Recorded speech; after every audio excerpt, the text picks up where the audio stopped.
اور زمرہ متقین میں شامل ہونے کے لیے اللہ تبارک و تعالی نے نماز پڑھنے کی بجائے نماز قائم کرنے کی تلقین کی. اور قرآن مجید کو پڑھیں تو کم و بیش تمام مقامات پر چند مقامات چھوڑ کے اول سے آخر تک قرآن مجید میں کم و بیش تمام مقامات پر جہاں بھی نماز کا حکم ہے تو اقامت صلاۃ کے ساتھ حکم ہے، نماز قائم کرنے کے ساتھ حکم ہے. کیونکہ نماز پڑھنے میں نماز کا قائم کرنا شامل نہیں ہے. نماز پڑھنے میں اس کا قائم کرنا شامل نہیں، مگر نماز قائم کرنے میں نماز کا پڑھنا بھی شامل. تو جب ایک بڑی بات کی جائے تو چھوٹی بات اس میں خود بخود شامل ہو جاتی. جب یہ کہا جائے آپ آٹا جو گوندھتے ہیں تو اس میں نمک بھی ڈالتے ہیں نا بالعموم، تو پھر اس سے روٹی تیار ہوتی. تو آپ اب روٹی جب بناتے ہیں تو اس پکتی ہے، اس میں آٹا بھی شامل ہے، اس میں نمک بھی شامل. باقی ابتداءً پانی بھی تھا، وہ بعد میں خشک کر دیا اور آگ کی تپش بھی گئی. تو آپ اگر کہیں صرف نمک تو وہ نمک ہی ہوگا، باقی چیزیں شامل، اس سے روٹی مراد نہیں لی جا سکتی. اور کہیں آٹا تو آٹا ہی ہوگا، نہ نمک مراد لیا جائے گا اور نہ روٹی مراد لی جائے گی، اور نہ جو پانی کی تھوڑی نمی ملی نہ جو آگ کی تپش ملی وہ. اور اگر آپ نے کہہ دی روٹی تو روٹی میں کیا کیا شامل خود بخود ہو گیا، آٹا بھی شامل ہو گیا، نمک بھی شامل ہو گیا، پانی کی جو نمی اور تری ملی وہ بھی شامل ہوئی، اور جو اسے خشک کرنے اور پکانے کے لیے آگ کی تپش ملی، آنچ ملی، وہ بھی شامل، سب کچھ آ گیا. یہ سمجھیں، یہ میں نے ایک چھوٹی سی مثال دی ہے محض بات کو سمجھانے کے لیے کہ اگر کہا جاتا کہ نماز پڑھتے ہیں متقی وہ ہیں جو غیب پر ایمان لاتے ہیں اور نماز پڑھتے ہیں، تو اس میں نماز پڑھنا تو ہوتا، پھر ہم میں سے ہر کوئی متقی بنا پھرتا ہوتا، ہر کوئی دعویٰ تقویٰ کرتا، مگر اقامت نماز کا قائم کرنا اس میں داخل نہ ہوتا. اللہ جل مجدہ نے فرمایا یقیمون الصلاۃ، کہ نماز قائم کرتے ہیں. تو قائم کرنے میں نماز کا پڑھنا بھی آ گیا، اور علاوہ اس کے جو چیزیں اقامت نماز کے لیے درکار ہیں وہ سب کی سب اس میں داخل ہو گئے. اب سمجھنا یہ ہے کہ وہ چیزیں کیا ہیں جو نماز پڑھنے کے علاوہ شامل ہوتی ہیں، تو وہ نماز کا پڑھنا نماز کا قائم کرنا بن جاتا ہے. یہ چیز سمجھنے والی. تو تین معنی تو اس کے زیادہ بھی ہو سکتے ہیں اور معارف بھی بہت سے ہو سکتے ہیں، مگر میں بات کو مختصر کر کے مگر بھرپور طریقے سے سمجھانے کے لیے اس کے تین پہلو لے رہا ہوں. وہ تین شرطیں جمع کرنا مقصود ہے تو نماز قائم ہو جاتی.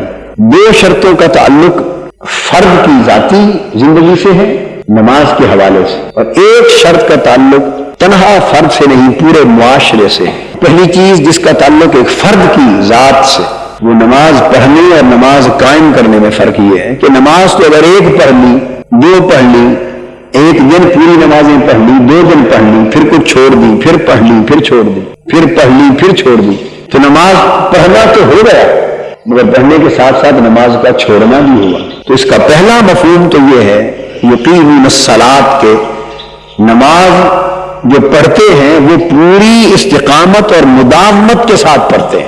ایسا نہیں کرتے کہ جو وقت مل گیا تو پڑھ لی اور کبھی وقت نہ ملا تو نہ پڑھی، بلکہ نماز ان کی زندگی کی تمام ترجیحات میں پہلی ترجیح ہوتی ہے. ایک مسلمان کی زندگی میں پہلی ترجیح اللہ کو راضی کرنا. یہ بنیادی بات سمجھ لیں.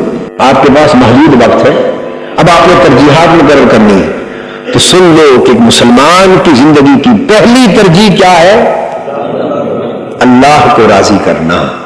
اس کو کہیے کیا ہے پہلی ترجیح؟ اور اس کو دل میں جگہ دیں، اس بات کو دل میں اتار لیں، روح میں اتار لیں، اپنے ذہن کی تختی پر، دل کی تختی پر لکھ لیں. مسلمان کی زندگی کی تمام ترجیحات میں سب سے پہلی ترجیح کیا ہے اور کیا ہونی چاہیے؟ اللہ کو راضی کرنا. جب آپ کی یہ ترجیح ہو گئی، اب اس ترجیح کو آپ اپنی زندگی کے دائرے کا محور بنا لیں. میں آپ کو گر سمجھا دیتا ہوں.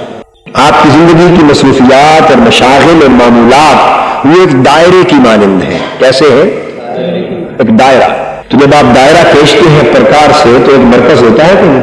پرکار کا ایک کنارہ رکھتے ہیں نا سوراخ کر کے مرکز پر اور پھر دائرہ بناتے ہیں، وہ اگر پرکار اگر اس مرکز سے ہل جائے تو دائرہ صحیح بنے گا؟ نہیں بنے گا۔ یہ تو آپ سمجھتے ہیں نا، وہ جو مرکز ہے محور جس پر پرکار قائم رہے تو دائرہ بنتا ہے، وہ مرکز محور اللہ کی رضا طلبی کو بنا لے۔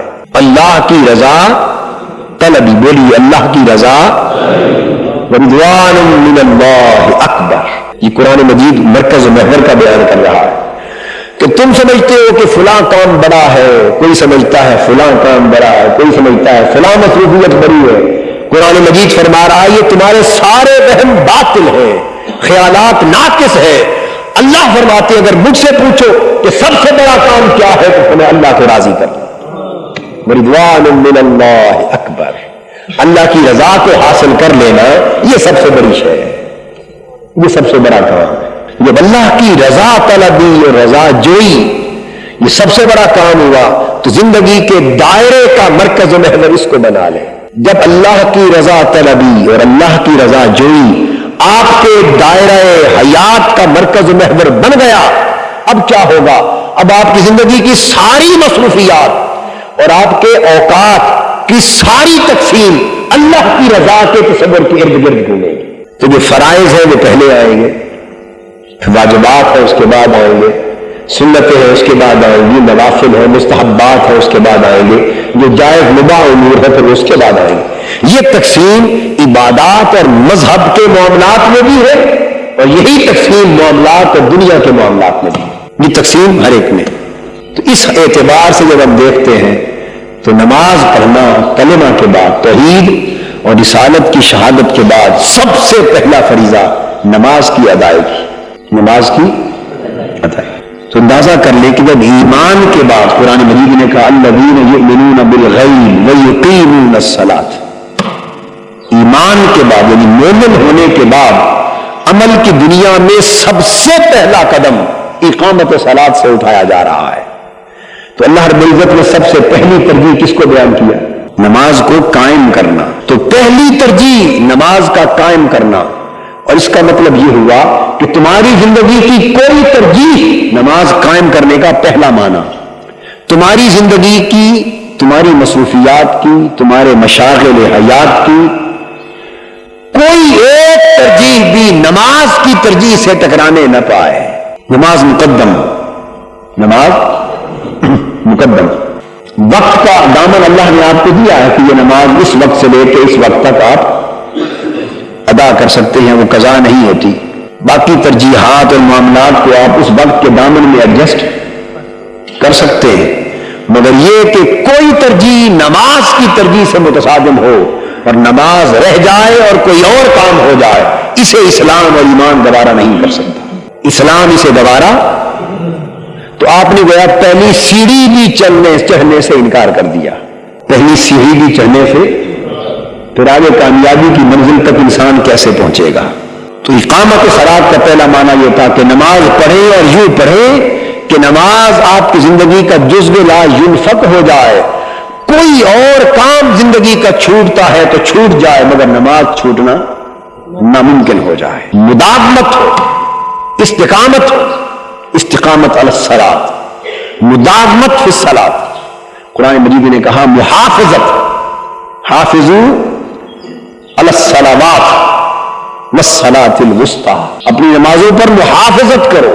اس محافظت کے بھی ایک محافظت ظاہری ہے اور ایک محافظت باطنی ہے۔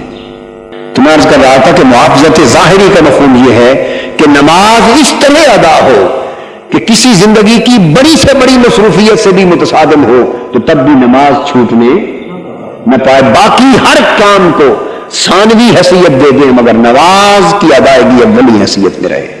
تو نماز جب آپ کے اندر یوں گھر کر جائے اور نماز کے ترک کا تصور ہی ختم ہو جائے اور اس کی ادائیگی میں استقامت، محافظت اور مداومت پیدا ہو جائے تو کہا جائے گا کہ آپ نے اقامت صلاۃ، نماز قائم کرنے کا پہلا ظاہری تقاضا پورا کیا۔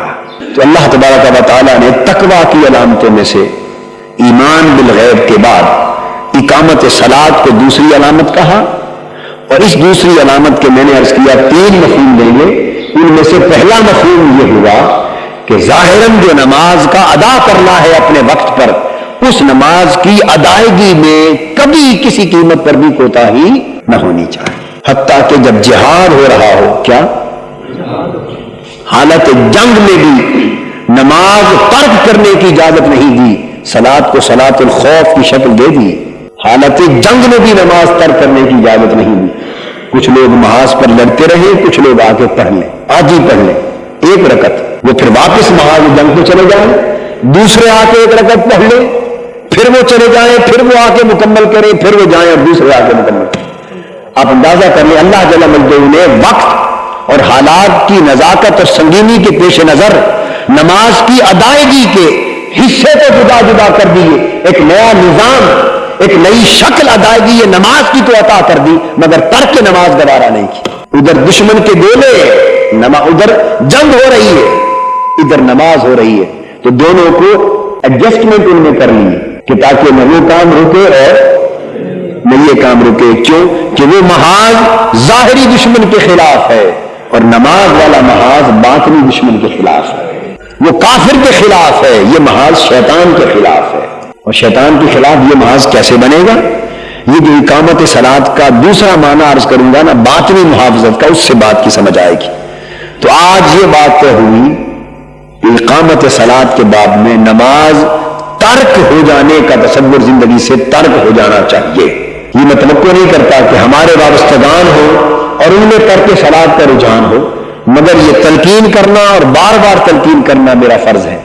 میں امید کرتا ہوں یقین کے ساتھ کہ آپ پہلے بھی ظاہراً بھی محافظت صلاۃ پر قائم ہوں گے، مگر آج کی یہ بات سن کر اگر کہیں تھوڑی زیادہ لچک تھی تو اسے ہمیشہ ہمیشہ تیری زندگی سے ختم کر دیں گے نا، کیونکہ یہ پہلا زینہ ہے، پہلی سیڑھی. اس پر قدم رکھے بغیر آپ آگے چل ہی نہیں سکتے. اگر اس پر قدم نہ رکھے اور آگے سنے تو وہ خالی سن کے چلے جانا ہوگا، اس کا فائدہ کوئی نہیں ہوگا. اللہ تبارک و تعالی ہمارے حال پہ لطف و کرم فرمائے اور ہمیں نماز کی اقامت کی برکتوں سے مالا مال فرمائے. وما علینا الا البلاغ.